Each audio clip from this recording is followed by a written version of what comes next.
talk about another Whiteboard Wednesday, Respect the X. So this is it's two things I'm going to say about this. Number one is this is very foundational, I believe, in pickleball when we're talking about pickleball coverage as a team and as a partner to really understand what this means.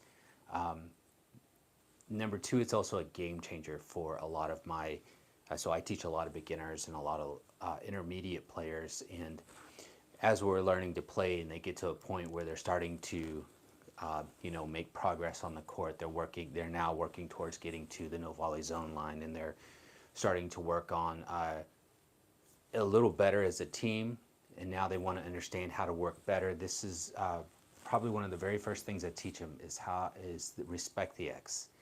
And it becomes a game changer for them. Once the players start picking it up, all of a sudden the game looks completely different, and a lot of things that they were struggling with, especially on communication, nonverbal. Verbal helps, but nonverbal a lot of times, because of they understand this concept, it actually helps them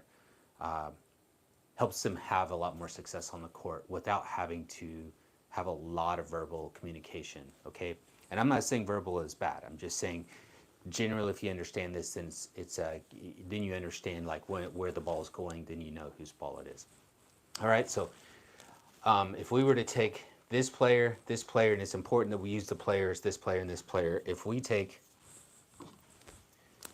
and we connect this player to this player, and we take this player and connect it with this player, you'll see we have an X right there, okay? So each leg of the X, so this would be one leg, and this would be the second leg, or one leg, second leg, is the ball path, okay? That's not the only two paths the ball can take, but generally that's what we're talking about today, is the two ball paths, the leg one and leg two. We'll even cover just another one just to, anyway. So number two is player coverage. Because of the ball path, it will determine what player, what coverage, all those type of things. We'll get into detail about that in a second. So this is the X, right? So just to be, we'll talk about two different things. One is, again, this is the serving team. This is the non-serving team.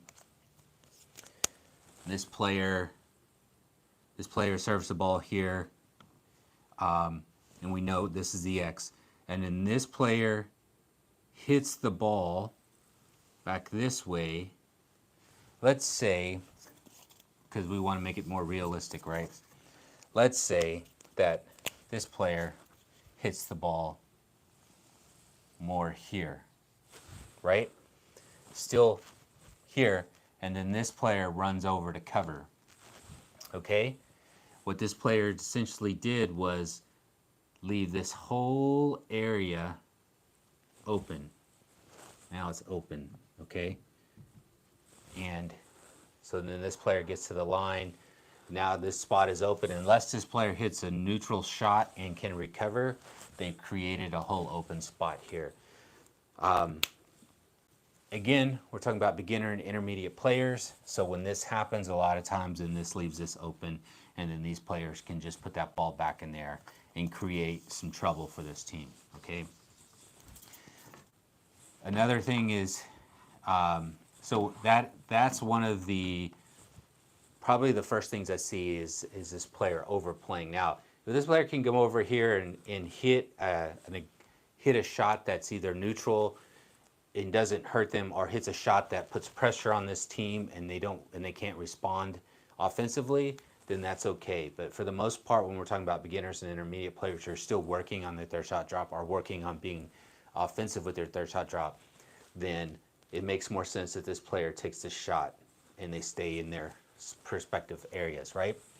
So a lot of what I see is when I get to players get to the line, and this is probably where I want to talk about two things. One is the X can change. So when players slide, the X slides. And let me talk to you about that. So you got players here. This is the X. right? Now here, let's talk about this real quick. So this is the path of the ball. This right here, that's the path of the ball, okay? So if the path of the ball is going this direction, the question I ask all the time is this ball, if it's going this direction, I'm asking about this player. Even though the ball is going this way, I ask about this player. Is that ball moving away from you or moving towards you?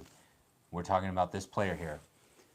And it doesn't take them long to respond that the ball's moving away. So if the ball's moving away from you, is it easier or is it harder for you to hit a effective shot back? So if that ball's traveling away and I'm reaching out to hit the ball, am I able to control that shot? Well, a high percentage of the time the answer is no. So it's actually easier for this player. It's actually for this player to handle that shot because the ball is coming into this player. Means it's coming to them, then they're able to handle that shot a lot easier opposed to this player when the ball is moving away from this player and now they're having to overextend to cover, plus they're having to vacate their spot to reach over and cover this ball, and either one of these players now again we have an open spot, right? So but the basic thing is this ball moving away from this player or is the ball moving into this player? And the answer is the ball is moving away from this player. So that's why we want this player, player one, to take this ball because the ball is moving to them or into them and they're able to handle that. Minimum movement, yes, sometimes this is probably going to be a backhand for that player to take, right? So that's usually what we're talking about. And again, if this ball is heading over this way, we want player two to take that ball because again, the ball is moving into or towards this player and they're able to handle this ball opposed to this player reaching over, especially if they're a right-handed player, now they're reaching over the backhand. Now, let's talk about that. That's very, this probably a lot of times what happens is this player will hit this shot right here, and this player will try to slide over and get it. When this player, again, if we're looking at the X, this ball is going towards player one, so this is the player that we want. A lot of times what happens is this player comes over here, extends over, tries to hit this ball, doesn't get a good shot, and now either whether it goes to this player, this team is now going to pay for it. A lot of times it's player one. It's player one that pays for that, pops it up, gets slammed on, because this player was overextended, right? And then the other one I see is when this ball is being hit this direction, this player sticks their backhand in there, and now again they're not getting an effective shot. So a question that we have to ask ourselves, especially if we're on this side and the ball is coming through there, can I hit an effective backhand? I mean, for a lot of players, especially beginners and intermediate players, the backhand isn't their strongest shot. They don't have the most control. They definitely don't have the most put away power. A lot of times it's good for them to just get it back, right? So knowing that, it makes more sense if the forehand takes the ball, okay? So those are the two paths. Now let's talk about when the player slides. So what happens is now we've got this player, this ball gets hit over here, this player slides over, this player slides over because we know we want to keep the distance, and then this player slides over, and this player slides over. Guess what? The X doesn't change. I see this a lot where we still see the X, but now this player hits this ball here, and this player tries to slides over and get it, and now you see these two players are covering one small spot. Now we got open spot here, pops the ball up, and now this player can put the ball anywhere they want to. Again, when this ball is hit here, it doesn't matter. It's still in the X. This player, we still want to take the ball, put it back, and preferably in a spot where these two players don't have to move, but for some reason they do, they need to shift, right? But that's how the X can slide. It slides with the players. Once the players slide, the X slides with them, okay? So the X doesn't always just stay in the one spot. The middle line doesn't always indicate that that's where the X is going to cross. It's where the players are. So if we're here and these players are here, you know, we're not really lined up where we need to be. We want to make sure we have the X, okay? So there's two reasons why, and the third one I wanted to talk about is the forehand doesn't always have the middle. Again, we talked about if the ball was coming from this player, say through the middle here, it's coming into this player. So this is when player one would take the ball, because the ball again is coming from this player to this player here. Even though it's their backhand, we want this player to take the ball. Okay, so we don't necessarily want the forehand, because what happens is players keep sliding over. Eventually this player is going to hit the ball over here, right? We still have our coverage responsibilities. We still have things that we need to cover.